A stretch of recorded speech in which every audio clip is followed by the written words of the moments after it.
Are you hungry for murder? A good investigator will leave no stone unturned, including a trip to the drive-thru for juicy burgers. In today's case, our culprits did everything wrong. Char and I are still scratching our heads on this one. But what we did learn is that marriage is not something you fantasize about then toss away like a shiny toy that's lost its luster. And if you live in a small town, everyone's watching. It's the case of Cindy Reese, right now, on Love and Murder.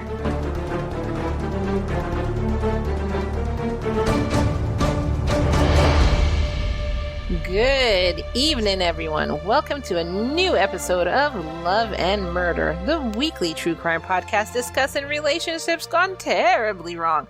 And when I say terribly wrong, how wrong do I mean? Dead wrong, Ky. Dead. D-E-D. Not coming back. You already know what I'm going to say, and I'm like, where's the A go?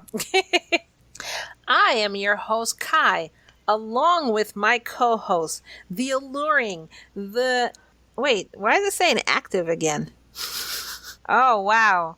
It has active twice on here. It's a different list. Okay, so let's do it. The alluring, right the at my active, introduction. The adventurous. Oh, active. That's right. I remember now. Active and adventurous. Now, this time you can't say they're not talking about sex. There's no way. Active and adventurous and alluring. Oh, no, that's not true. I could be jumping off of a mountain. You know, people still bungee jump. While being alluring? I could jump off a mountain in a bikini. So isn't that the same thing? Alluring and adventurous. With my boobies going boom, ba-boom, ba-boom. Yeah, sexual. Exactly. Stacey, we know what you're thinking. We're here. It's okay. We know what you're thinking, Stacey, but you just won't admit it. So come on, tell us. Our show discusses true crime cases told in the form of a story with mystery, suspense, and just a little bit of humor sprinkled on top. But what, Char? But never at the expense of the victims. That's Did we right. Say victims? Yeah. At the victims. That's Last week it was victims. Remember? There's like 9 of them. Yeah. You don't remember? Quite a few.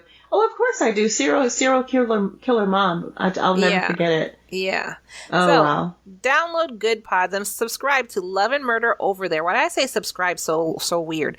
As well as check out other indie podcasts. Good Pods is good for iOS and Android, so you can listen on the go. So my daughter has iOS and I have Android, but we could both listen to Good Pods.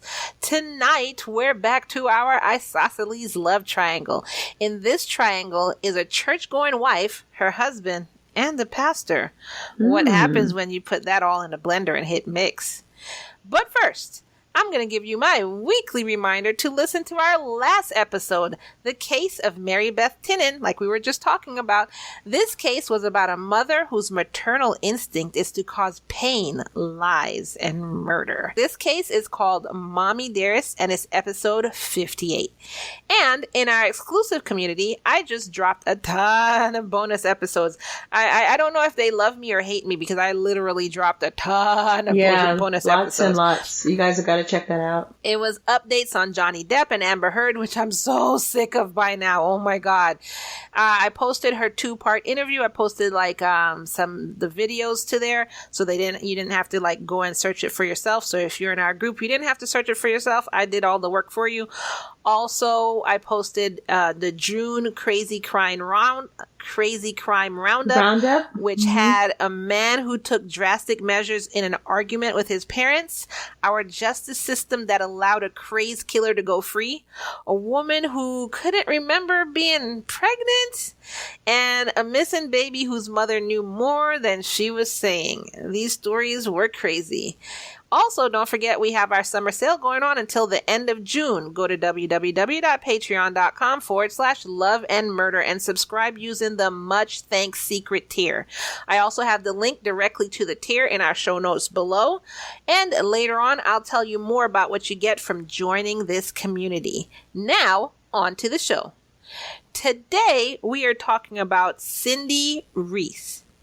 Now, when I was doing the research for this, I love to start off at the beginning, like they were born here to this person and this. But there was nothing about history her. of their background, but sometimes it's not easy to find. Nothing about her background. I think because this one incident that I'm about to tell you kind of trumped her background. So I didn't know when or where she was born, but Cindy Kane Henderson married her college boyfriend, but her marriage was kind of tumultuous.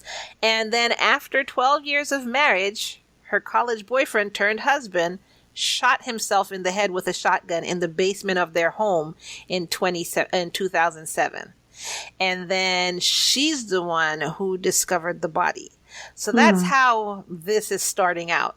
About a year later in Morris, Alabama, friends then introduced Cindy to Michael Reese. And their relationship was completely different than her previous relationship. It actually was a good relationship. It was going really well. Everyone loved them together. And, it was just a good relationship. So on September 5th, 2009, Cindy and Michael got married, and it was only a year and a half after, of dating. So they didn't even date really that long, just a year and a half, and then they got married. And then Michael surprised her and took her on her honeymoon to Disneyland, which, I don't know. Do people go on honeymoons in Disneyland? I suppose they do, Ky. What would you do if you got offered a honeymoon to Disneyland? I mean, for me, it wouldn't necessarily be romantic enough because it seems so, not childish, but I would just think of family, and everyone loves family. But for me, I'm thinking, sunset, a beautiful sunset with beaches or something, or maybe a cozy log cabin. Do you know what I mean? So no, for me, that wouldn't be that exciting or interesting, not for a honeymoon. What are you thinking? Well, I mean, everybody's different because I can't see a cozy log cabin. I could see the beach, but a log cabin is not my thing. Oh, yeah. But then again, in the woods with all the snow falling, you could watch all the wildlife out the window, and you've got the crackle of the fireplace and the bearskin rug. You make love on the bearskin rug. Me and the woods don't go together. No, all I think about is of a Jason. Killer on the loose, right? Yeah, Killer on the loose. As soon as I get there, it'll be like an alert, over the CB radio. Alert, not everybody, a neighbor Killer for on miles. the loose. Yeah, so no, I can't see that. I could definitely see the beach, though, but that's about it. So Cindy worked as an accountant with the Jefferson County Finance Department, and both Cindy and Michael were actually regular members at their local church. And things went really, really well for the couple. They didn't have any children or anything, but they did have a really good marriage. They had the foundation like we were talking about. Well, it appeared they had the foundation. And everything went really well for them for a few years. They were very peaceful. They were very happy. And then in 2013, Jeffrey David Brown became the senior pastor at the church that they attended. And at this church, I forgot to mention, Cindy was actually the minister of music. So they were really, really active there. They went there twice a week, I think. And then they did activities with the people of the church and everything like that. So Jeff was actually married, and he also obviously was very interactive with the church and its people as well. He became friends with Michael, Cindy's husband, and Jeff's wife became friends with Cindy. And throughout all of 2014, the families were just really close friends. And, they actually babysat Jeff's children. So they like to babysit their children. He had 2 children at the time, and they like to babysit their children, giving the 2, Jeff and his wife time to themselves and everything like that, which I could completely understand that. Like we were talking about in one of our bonus episodes, neither the mother or the father can just raise children by themselves. You need this strong foundation to be able to raise children, and with a strong foundation, you need to be able to have a little bit of time away from the children and with your loved one. Exactly. Or not loved one, but your husband and wife. Yeah. Oh, I don't like saying lover. I just don't. Your secret lover. I was having a flashback. Sorry, my active years. My active days. Okay. But then, in the spring of 2014, Jeff and Cindy actually began having an affair. After 5 years of Cindy being with Michael. So out of the blue, she just decided to have an affair and with the pastor? That's just well, okay. You're only a little bit past the honeymoon stage. Are we getting bored so quickly, Cindy? 5 years? Marriage? That's past the honeymoon stage? Yeah, of course. The honeymoon stage is 2 to 3. So I'm saying it's only a little bit. I thought the honeymoon stage was 1. No, absolutely not. It's definitely 2 years. And some people say 3. After that is when, well, you know what? There's a 7-year itch, which means that you're getting kind of maybe uncomfortable. But I don't know how 5 years is just so long that you're getting bored. I don't see, unless you were already just one of those people, that can't really just be committed to one person. Just my opinion. Well, I guess. I don't know. I mean, to me, 5 years is still kind of new. I understand people say the honeymoon year is like 1 year, or like you say 2 or 3, but to me, 5 years is still kind of new. Plus, you don't have any children, so it's just you and your husband. It should be sparks flying everywhere. Well, I totally agree. That was kind of like what I was saying. I don't see how it's like, okay, it's 10 years. Oh, it's 5 years. You're already ready to move on to something else? I mean, are you sure you wanted to be married in the first place? Yeah, I agree. Yeah. So this town is really small. It's only about 2,000 people. So, of course, you can't really hide stuff. So people kind of saw them, together a little bit too much. And so the gossip just started going left and right. They were always seen hanging out. They were always seen flirting. They were always seen giggling. And it's kind of like, okay, where's your husband or where's your wife? Like, why are you always with Cindy or why are you always with Jeff? Like, someone also spotted them having sex in Jeff's truck one time. Yeah, it is a small town. Can you can't imagine go to this? the Dairy Queen without being noticed, Oh, there's Jeff's truck. Yeah. Yeah, you can tell. Everybody knows everybody. Everybody knows everybody's car. Everybody knows everybody's children. License plates, probably. Exactly. This is the kind of town that if, they know that you go to bed at 9 every single night, they're going to wonder why they're going to wonder why your lights are on at 10 or something like that. That's the kind of town. Yeah. So they were also caught having sex in Cindy's car at her job's parking garage. Do these people have no tact? I'm just wondering. No tact? I mean, people that you work with, but like at the very least. So that's just not smart. I guess in this town you can't also go to like the motel because the motel manager knows you. Like, yeah, he's talking to. He's on the phone immediately. Here's your keys. He's calling your husband. He'll probably say something like slick, like, "Hey there, Cindy, how's the day? Yeah. Oh, you're here with Mike?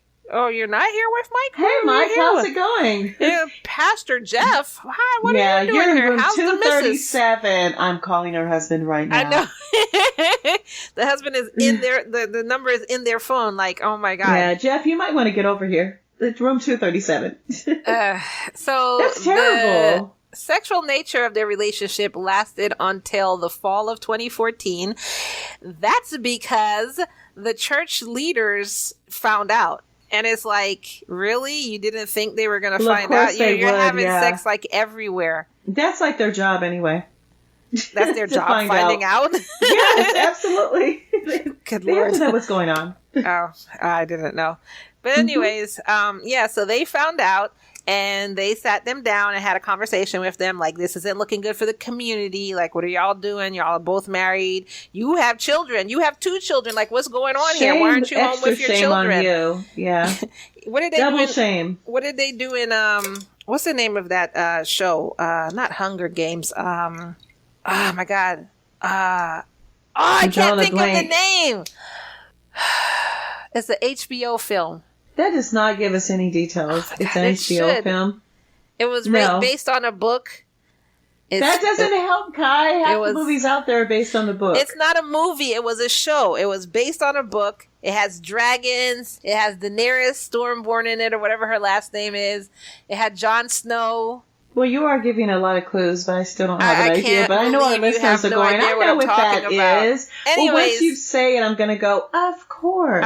I can't think of it, so I can't say it. Our listeners are screaming their heads off right now. They're like, Ky, it's. Yeah, so. Yeah. Whew. Anyways, I even forgot where I was going with that. Hold on. I can't remember. I'm at a loss. Okay, you had a brain freeze, and it's going to bug you the whole night if you can't think of that show. Anyways, either ways, I forgot where I was going with that. I was so busy trying to think about the episode, and I was going to prove a point with all of that stuff, blah, blah, blah, whatever. Anyways, they came to Jeffrey, and they said that, what are you doing? Everybody's looking at you. You're supposed to be home with your kids. You have 2 children. You have a wife. You're supposed to be the person people, follow the example and everything like that in this town or whatever. That's what they say you're supposed to be. And then you, on the other hand, you have a husband. So, what are y'all doing? So they told him that he had to step down from being the senior pastor, and he had to do this before the news actually officially broke to the whole town, which we already know unofficially the whole town already knew. So it was nothing. Yeah, they're like, well, we could have told you that, but yeah, right. They were like, yeah, I don't know why Jeffrey stepped down. And then Cindy had to tell Michael about her affair. Now, Michael ended up telling her that he would work harder on their marriage, and even surprised her with a trip to Disney World. As Char says, what the? You cheated on me? But I don't mind a surprise trip to Disney World. I'm just not going to do it for my honeymoon. No, it's like you cheated on me, but here, I'm going to spend money and take you to Disney World. Okay, so I get goodies and treats for being bad. I should cheat on you more often. I know. Why did I think of that before? What am I going to get next time? What? All expense paid shopping trip? Come on, let's go. Good look. Yeah. Jeff's wife, pregnant with their 3rd child at the time. So that means he was cheating with Cindy. And his wife was pregnant. No, and I was going to say, and still giving his wife something. And so now she's pregnant. Good Lord. Oh, I see what you mean. They were still active. Yeah. That's the word. Wow. So anyway, so she's pregnant with her 3rd child. She definitely didn't go the route of Michael. She was not like, oh yeah, I forgive you. She told Jeff, she's like, you see this? You see this ass right here? This nice round ass? Yeah, pucker up and kiss it, you cheating bastard. And she just walked her pregnant self down to the courthouse and filed for divorce. So she completely did the complete opposite of Michael. Now, Cindy and Michael went on their trip to Disney World, had a romantic time, started actually talking about having kids soon and everything like that. Well, and Disney World would bring that out in a person, Ky. Will it? Oh, absolutely. Mickey Mouse.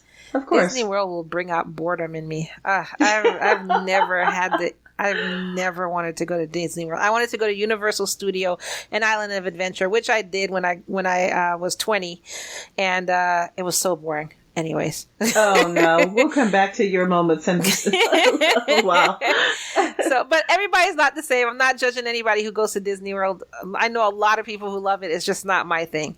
It just sounds like it's hard to excite you because it's only 2 of the most exciting places in the world. It's not exciting. You see characters walking the streets. The other but thing you're not supposed to remember and think that they're remember and remind yourself these are characters. You don't do that. You just get into the moment. I see a giant rat walking the street with a hat, and I'm supposed to be like, "Oh, he's not a character." Are you serious? Yeah. A giant duck that's bigger than me, and he's not no.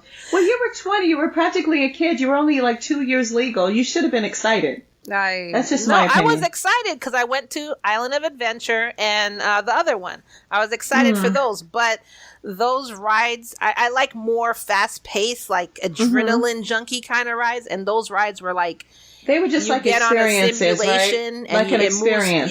You get on a simulation, you move back and forth, and it was it has a couple roller coasters, but I know what you mean. It just wasn't my thing. That's all. You were looking for an adrenaline rush. Yeah, I'm more of a Six Flags, all the roller coasters in the park kind of person. That's more me. That's all. Anyways, so they overall just reconnected, rekindled their relationship, rekindled their marriage. And, but Cindy said that the whole while they were down there, Jeff was just constantly calling her. Quote, Jeff wouldn't leave me alone and let me enjoy my vacation. End quote. Now, after they came back. Old pesky husband, right? Not husband, lover, as you like to say. Okay, that's right. Yeah. So after they came back, I mean, she's complaining that he wouldn't leave her alone on the vacation, but when she came back, she just kept talking to him every single day. And they actually didn't break up, you know. They weren't having a sexual relationship, but they were still acting like they were still in an affair or whatever. Communicating regularly. That's weird. So she actually had a savings account with Jeff. Like it was his and her name on the savings account. Who does that when they're having an affair, though? That's so personal. And then, on top of that, she had her name on his title of his car. And he had an apartment at the time because, you know, his wife was like, check the deuce, get out. So he had an apartment and she was also on the lease to his apartment. However, she only let him use her credit card. Like they had a credit card together and she only let him use it. And she says she never paid any bills or helped with the car payment or anything like that. But, you know, they just had this joint account where she would take money. He would use his money. She would take money and he would put money in there and she would still take money. And I don't know, maybe she was on his car title and his lease of apartment as a co-signer so he could get it. Maybe his credit wasn't good. I don't know. They're just doing too much if you ask me. They're not supposed to be together. Her marriage is supposed to be rekindled. Like, what are you doing? Like, I mean, in the first place, what are you doing? But like, really, what are you doing now? Yeah, I agree. On February 18th, 2015, Cindy went to lunch with Jeff to help him with some of his divorce paperwork. Why does he need your help? Why doesn't he just hire a lawyer? I don't understand. Yeah. Are you going to school for law? Why does he need help with this divorce paperwork? She just wants to make sure that it's going to go through. Well, he wanted to make sure that it's going to go through. And she's the one he turns to? An accountant? Okay.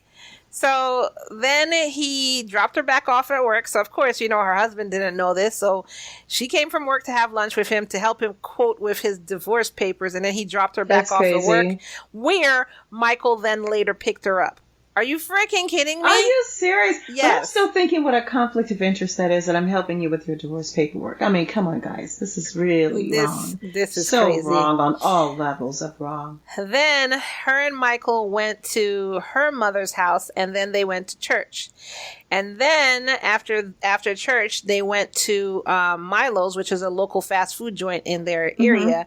And then while on the way home, she told Michael that, you know what, I forgot that I needed to get a couple of things from the grocery store. So I need to go to the local Piggly Wiggly. That sounds so funny. Piggly Wiggly. Piggly Wiggly. That's like more like the southern states. Where was this again? What state was this again? This is in... Let's see if I was correct. Alabama. Was I right? Dang, for sure. 10 points for sure. I know it's the southern states. Piggly Wiggly, yes. Yeah, so she needed to get groceries from the Piggly Wiggly. And then, so when they got home, I guess they had like doggy bags or whatever. So she helped him take the leftovers from the restaurant inside. Wait. No, I don't think they had leftovers. Oh, no. No, they didn't Milo's stop. And then they didn't stop to eat. They just got their food and they were bringing it home to have dinner. So she helped them take the food inside because she was going to come back and eat with him. And then she left to go to the grocery store. And actually... Who does that? Actually, she went and met Jeff at the gas station that was like 10 minutes away, and she gave him $15 for gas. And then she went to the Piggly Wiggly. Well, I feel like that was just an excuse because Jeff probably texted her, yo, I'm going to need that money, I need some money. My car's out of gas. I really need some money from you. Yeah, because why don't we go get hot food, and I'm going to bring it home and then leave to go grocery shopping? Because you know you really need that. Like, damn it, I just remembered. We're down to half a loaf of bread, and if I don't go get this bread today, we're going to be screwed tomorrow. And we need popsicles now, okay? It's hot in the middle of winter. Oh, wait. I got it. I'm going to stick with this one. You ready? It's my time of month, and I need my lady stuff. No questions asked. Okay. You can't argue about the lady stuff. You can't argue with that. You know what? I'm thinking also she might have just fit a little quickie in at the gas station. You know, people think of all these things when they're having an affair. Everything's important. What I know for sure is that she went to give him $15 of gas. Yeah. That's it.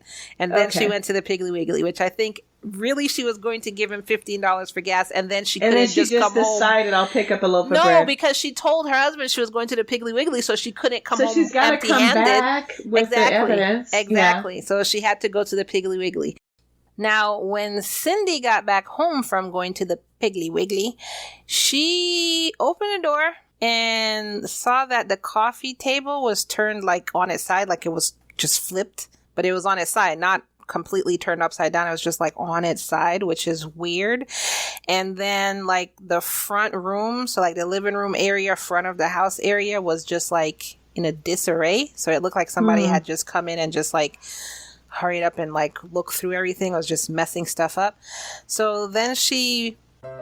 Cliffhanger Ky's back. Here's your reminder to subscribe so that you don't miss an episode, and we'd be ever so grateful if you would leave us a 5-star review on the platform of your choice. Also, come on over and join us at our exclusive L&M community on Patreon at patreon.com/love and murder.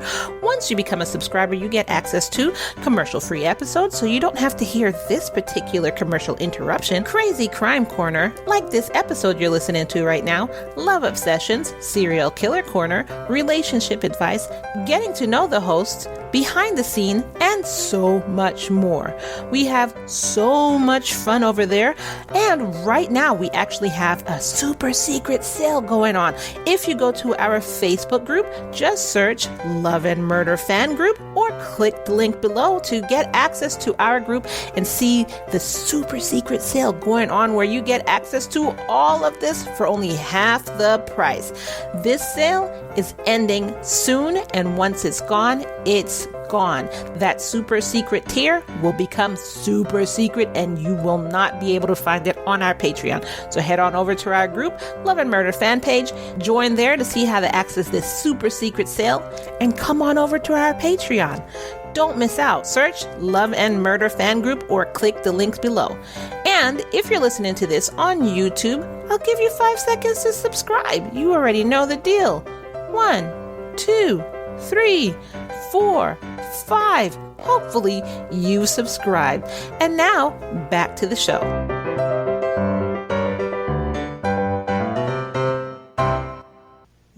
I guess she like tiptoed over, picked up the house phone, and kind of like backed out of the house, and she called 911. So this was around 8 p.m.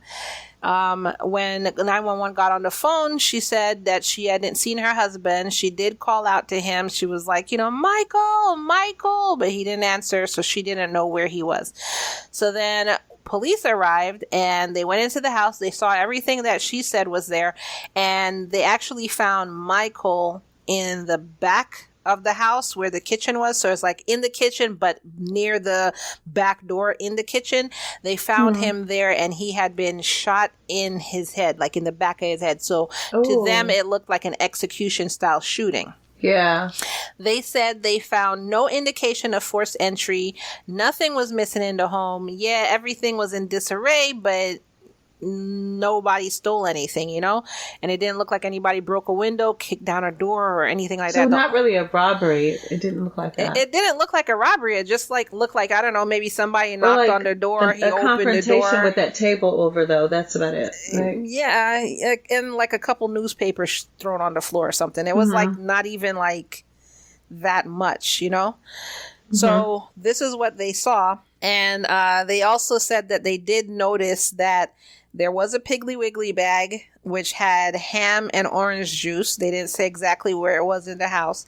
And they said, seriously, like they agreed with Char. Like Char would have been like, open and shut case, Johnson, because local detectives said they knew something was wrong. Or let me not say knew. They suspected something was wrong when they saw that there were 2 boxes of French fries there from Milo's, and it hadn't been eaten. And their whole thing is, why would she go to the store before eating her French fries, which were hot at the time? Because they're going to get cold. I just had cold fries at 4 a.m. this morning. I don't like cold fries. Dude, most people don't.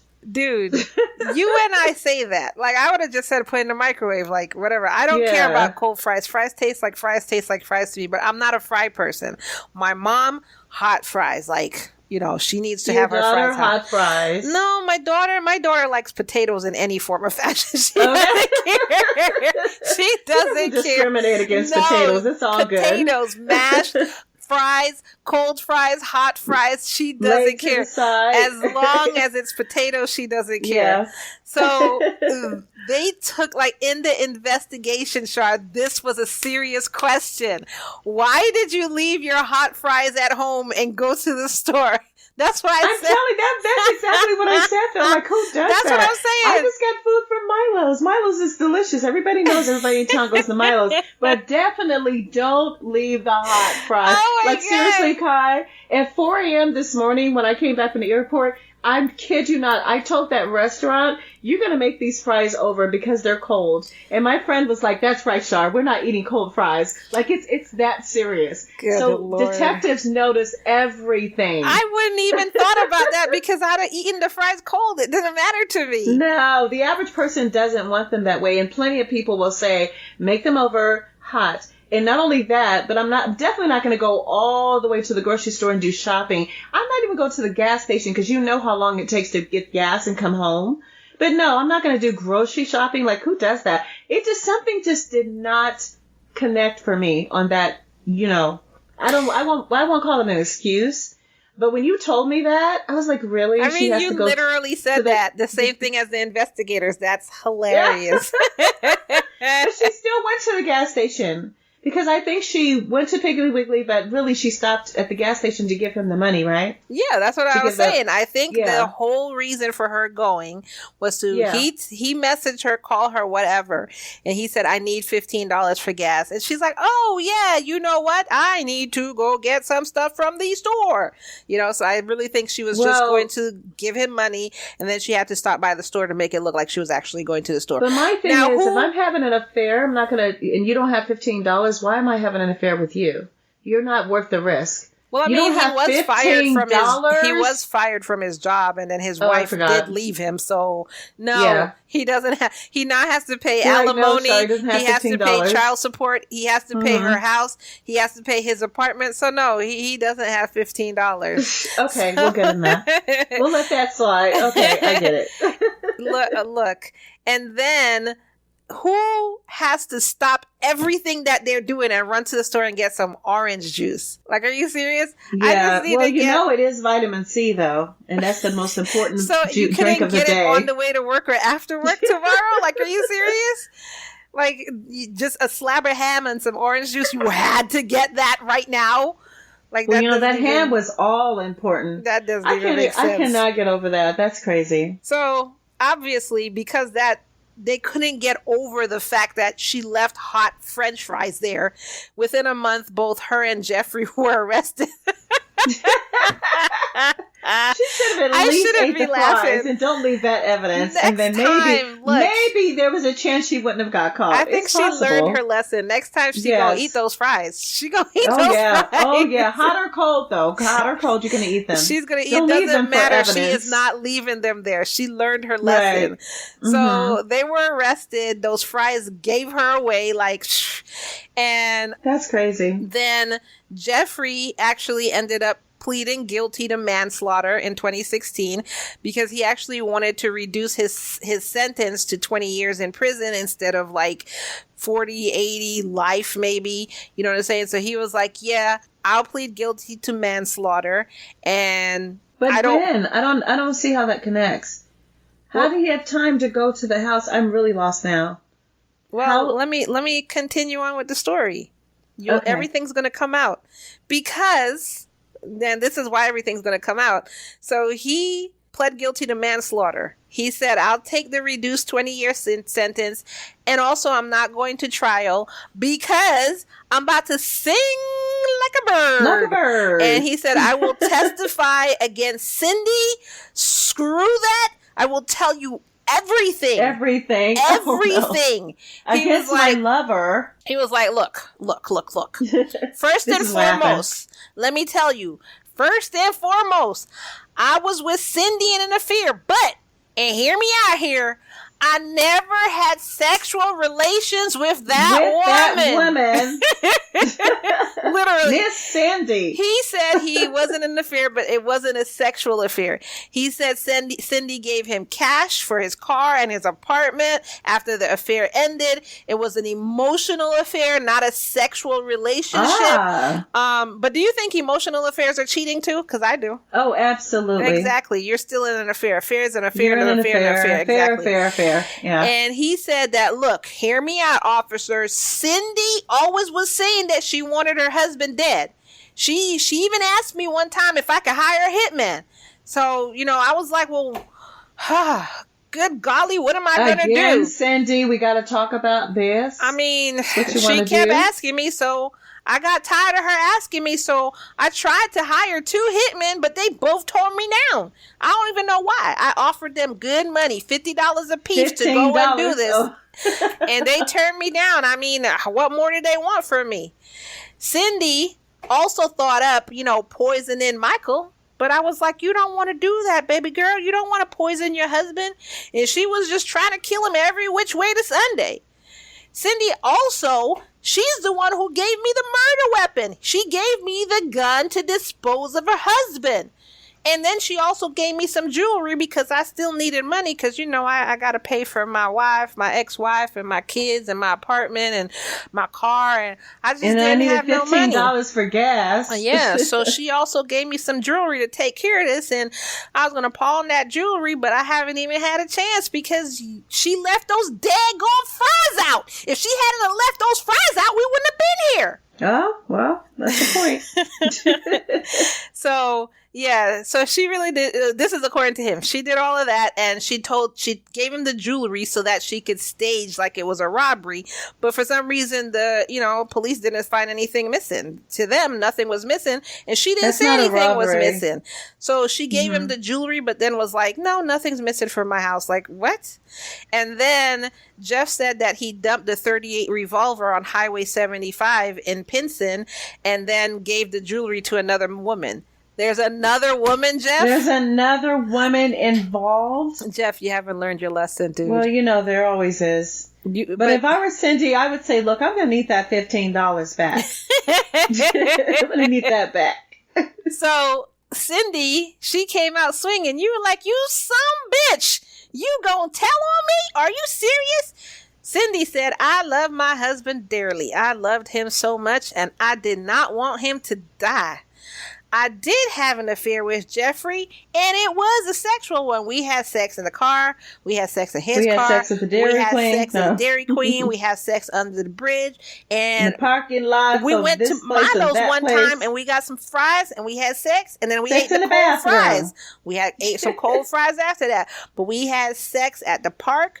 We had sex under the birch tree. You know the birch tree on the corner of 26th and 8th? You know that birch tree? We had sex there, too. We had sex everywhere. She also said that Jeff became angry because he wanted her to divorce Mike, and she was like, I love my husband. I'm not going to divorce him. I'm not going to leave him for you. I ain't going nowhere, y'all. Exactly.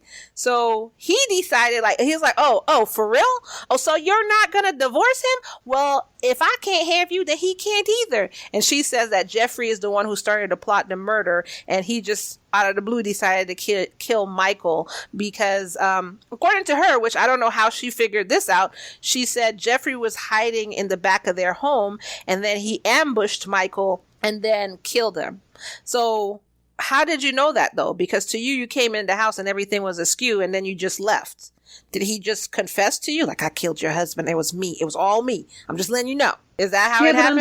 I'm still confused because if I went to go give you money, how did you have time if I met you? How did you have time to go to my house and kill my husband? What am I missing? Her story isn't matching up. That's what you're not missing.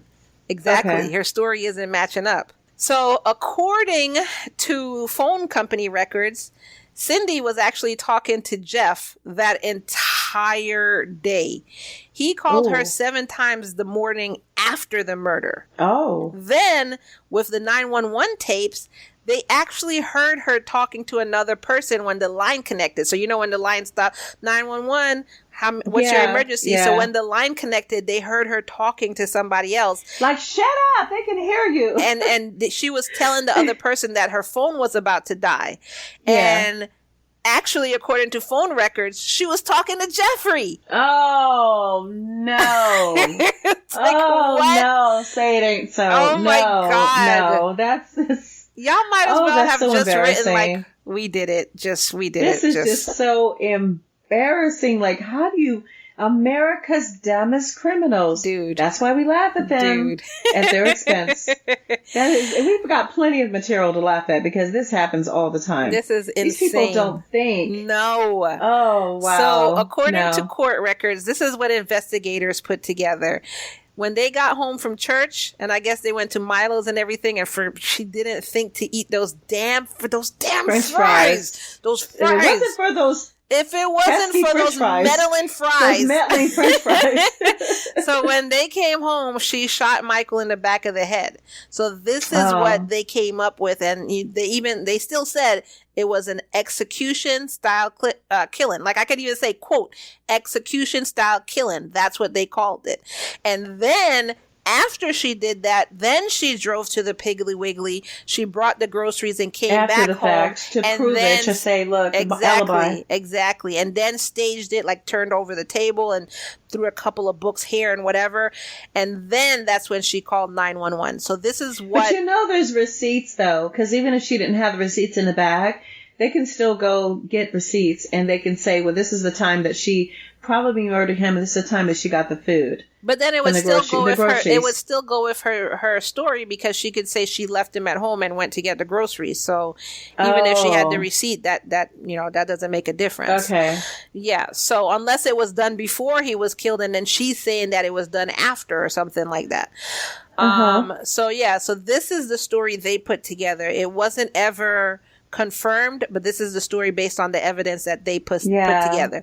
Now, Cindy never confessed to killing her husband, and she also threw it out there in the court that she suffered from PTSD after her first husband shot himself, and then she ended up seeing him like that because he took a shotgun and shot himself in the head. So that has to be crazy to have walked in on. So she said she suffered from PTSD and everything like that.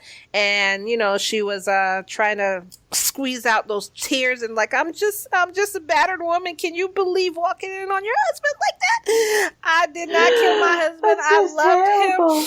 And so in December 2016, the jury was like, yeah, whatever. Keep those tears to yourself. You're guilty. You killed your husband. And they had only deliberated for like 90 minutes. So it was like, that's it? An hour and a half? They didn't care. They're like, First of all, Your Honor, can we have a couple seconds to say something?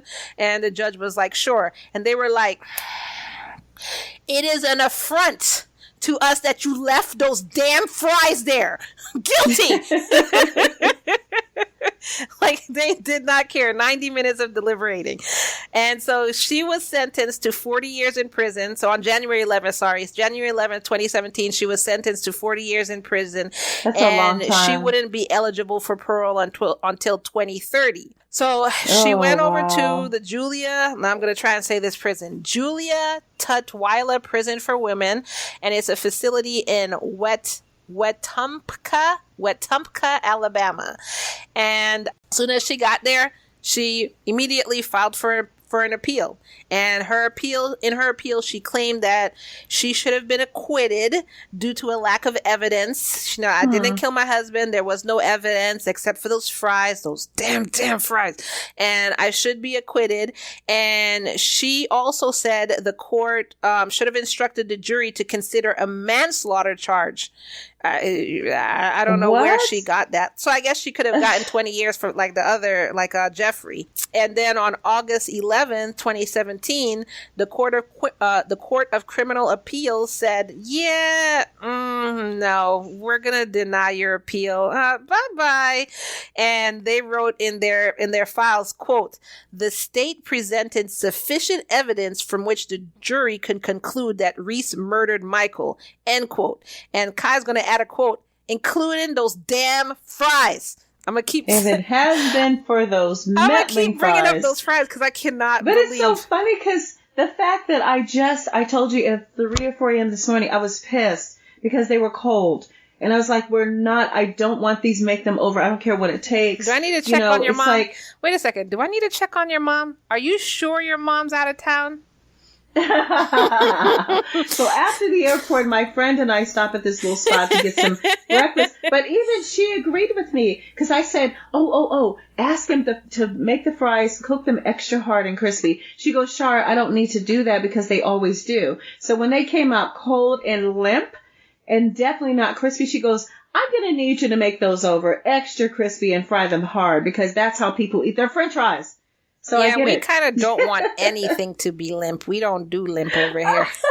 But the point is, I really do get it. I get it. It's like the littlest thing sometimes can connect to a lie, you know? Yeah, I guess. I would have never thought about that.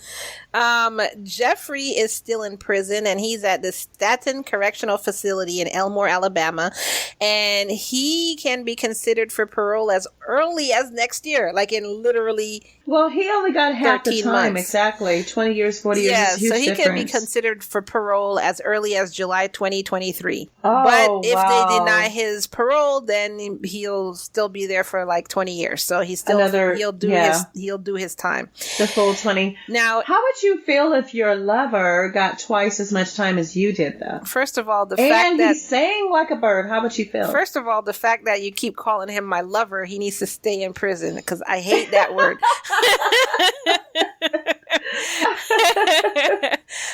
And second of all, he told on me. Yeah, whatever. You're not. What do they call it? You're like not a bird. ride or die. So whatever. Right. You're not a ride or die. I'm a ride or die chick. Why? I'm sorry. I'm not a ride or die. I already told y'all. I will sing like every bird you have out there. Canary. Doesn't matter. Redbird, robin redbird, bluebird, whatever. I'm going to sing. I'm singing. And I'll be proud of it. Yeah. In April of 2019, so by this time she's only like not even 3 years yet. Not even 3 years into her sentence. For some reason, I didn't even find out why. For some reason, they moved her from the prison to a work release program in Birmingham, Alabama. Well, lucky her. So, and then according to state records, she was classified as, quote, minimum out inmate. So she like wasn't really in prison. She could leave to work. Yeah, that just means that very minimal security because they trust her. She's given a trustworthy stature. She shot her husband in the back of the head, allegedly. I know, but that's what I'm saying. How is that? How is that? Good Lord.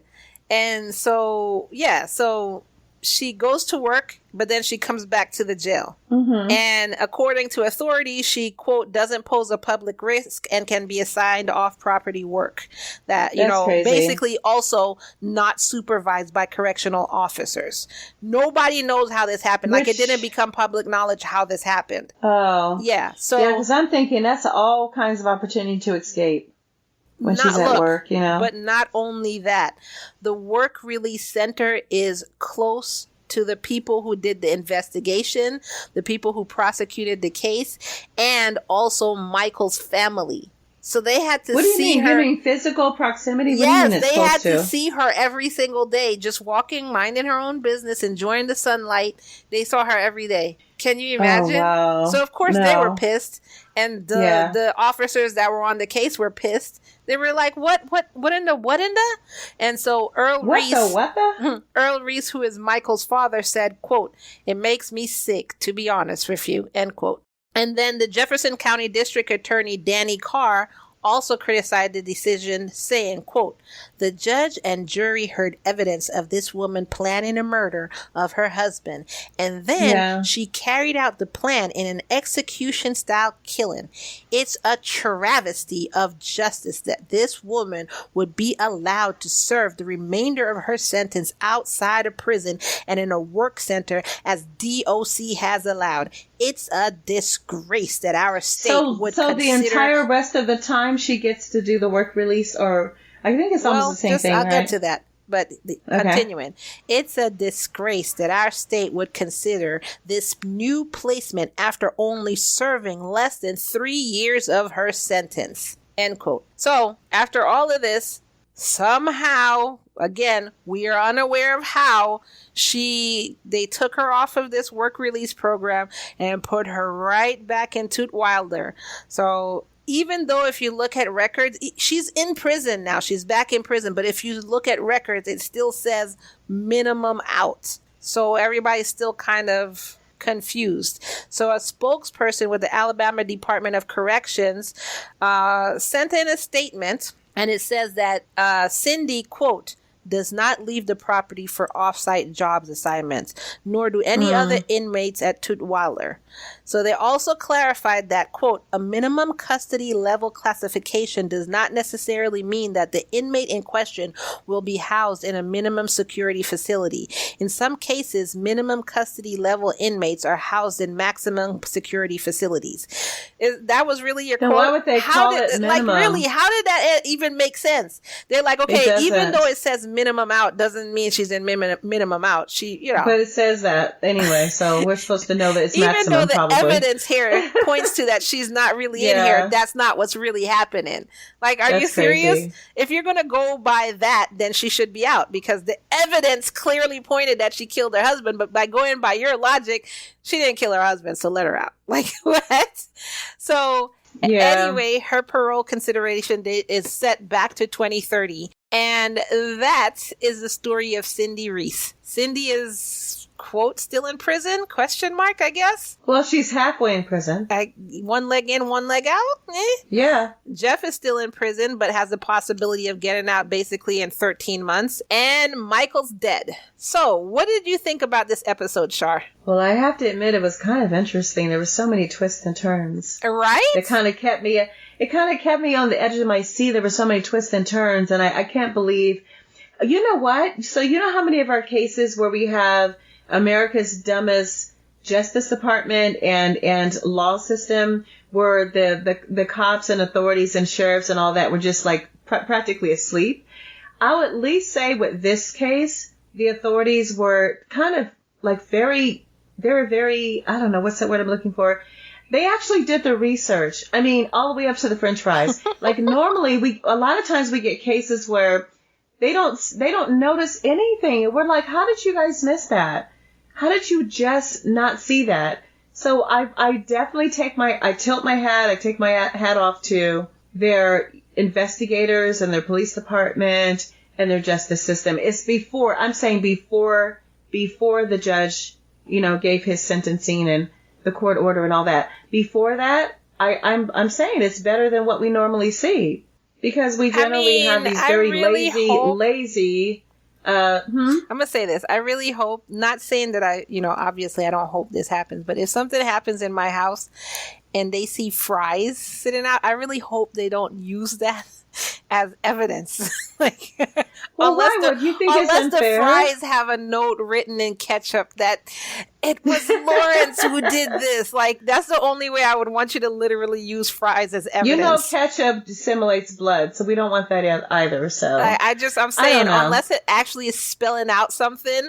Like, you know what I'm saying? Look in the other room. All the evidence is there. So do you think that could have been negligence for them to just assume that? I think that just wasn't. I guess I shouldn't think it's so funny, but I think it's hilarious that was even part of the case at all. Well, I just looked at it like they were really crossing their T's and dotting their I's. And we a lot of times we don't get that, with these authorities and with these investigators. They're usually just so nonchalant and not just missing so much.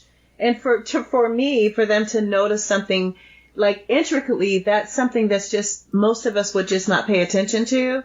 It kind of made sense to me, because it was true. It connected, to the timeline, and it just made a lot of sense. I'm all for the fries. I think that's hilarious. Anyways, if you like this twisty, turny, crazy isosceles triangle of an episode, then head on over to Apple Podcasts or Spotify and give us 5 stars. Pretty please, because the people who give us our stars mainly are the people who are like, oh, why didn't Ky know what that word spelled? Or why? These are the people who we get reviews from. So if you really like this episode, please go give us 5 stars on Apple Podcasts, Spotify, or wherever you rate your podcast. You can also download Good Pods and rate us there too. You can say whatever you want in the description, because what it does, it helps bring us up in the charts. Or you could literally just not put a description and just hit star, whatever you want to do. Don't forget to visit us on Patreon to become an exclusive member of the L&M community. Join us now with our summer sale going on. You only have about 2 weeks to get that summer. 50% off. Did she just say yay summer? Yeah, it's here. It's official. Hot Girl Summer. I'll be very active this summer. For all of you that believe that Char's active, it's Hot Girl Summer. All summer long. Yeah, catch that. Catch that, T. Anyways. Woo! You get commercial-free, full-length episodes of Love and Murder, and I don't even know what that craziness was. You also get bonus content like cases about love obsessions or cases with the craziest crimes, or our serial killer corner. You also get whole stories. You'll find out why Char is so insane, behind the scenes, and so much more. Right now, all of this for only $5 a month, y'all. And if you subscribe now, you stay grandfathered in even when the price changes for everybody else. In July, we're going back up. This tier is actually $10. So in July, it's going back up to $10. So now is the time to get into this exclusive community. www.patreon.com/love and murder, and subscribe using the much thanks secret tier. And if you're going to the show notes below, just look below this episode, you go into the show notes, and I have the exact link to that exact tier. So all you have to do is click on it and subscribe using that tier. Follow us on social media at facebook.com/relationship crime, Instagram at Love Murder Podcast. Join our Facebook fan group by searching Love and Murder fan page in Google or Facebook, or by simply clicking the link below in the show notes. Find out awesome merch by going to our website, www.murderandlove.com. That's Love and Murder backwards, and clicking on our shop in the menu above. And an easy and free way to help us out is by simply sharing this episode. That you see that share button? It looks like a what is that? A greater than, less than sign. Click on that and just share it with everybody you know. Share. Share it in your email, your text message, your social media. Share. And we're going to end this episode by letting you know that love triangles are never good. Always be honest with each other, and always remember it's all love and no murder, y'all. Have a great one. Good night. Be safe.